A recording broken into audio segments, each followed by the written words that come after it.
Jo, you've come here from doing Chelsea this year. How's it been different? Or it may be shorter to say, how hasn't it been different? I was going to say it's been different in every single way. The fact that somebody likened it the other day to Challenge Annika, and I think it really is that kind of, it is a challenge because there's no concept of growing plants for shows here.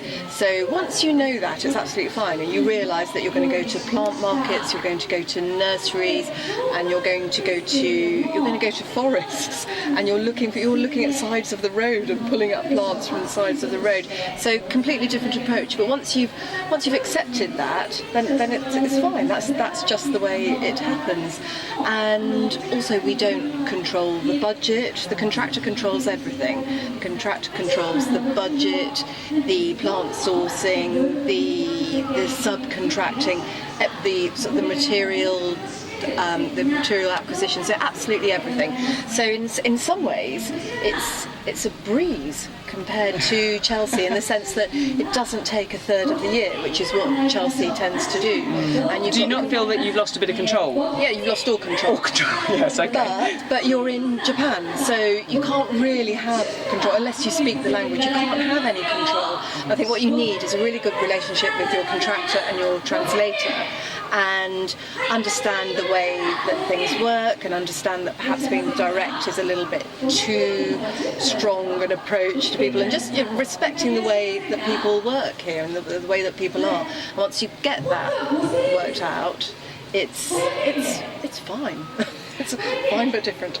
Fine but different. You've got your head around it. You can actually feel as if you've made it work for you. Yes, we looked at things like the size of the walls, the materials of the walls, and it wasn't within the budget. What I wanted to do wasn't within the budget, so they provided a different way of doing it. I mentioned earlier on in the week when we'd been looking in the garden that this garden was supposed to be sunk, but that was expensive. We were supposed to step down a few steps. The raised beds were supposed to be higher, so you had a feel of walking through plants, which would have given it a totally different atmosphere. But it wasn't possible because it wasn't within the budget. And I've got two choices. I can either stamp my foot and bankrupt the contractor, or we can just go with what we can do and suck it and see, really. Yeah. So, and are you pleased with the results? Yes, I am. There are still things that glare at me that I want to change. The walls I always knew were not what I wanted. I wanted to use real stone, but the budget only allowed for stone for the beds and the edging and for the stream. So they have used this plasterwork method. They brought in craftsmen who are specialists, and it still looks like new plaster. While I didn't want it to look like a pastiche, I didn't want fake ruin. I didn't want it to look quite as pristine as it does. As it turned out, yeah. We're getting ahead of ourselves a little bit. Yeah. Tell me a little bit about your garden. So the garden is a direct response to a visit last year that we made to the Nagasaki Peace Museum. And what happened at the Gardening World Cup last year was that I'd created a garden that was just a peaceful place to be. That was my reading of the word, peace. And it was a nice, calm place to be. But then when we went to the Nagasaki Peace Museum, I realised it really sunk home quite how important this message is. I think only when you go there do you understand that. And we went in, and what struck me most, or what stayed with me, were the images of these atomic shadows, which are basically the remnants, the shadows of people who were almost, essentially vaporised by this bomb.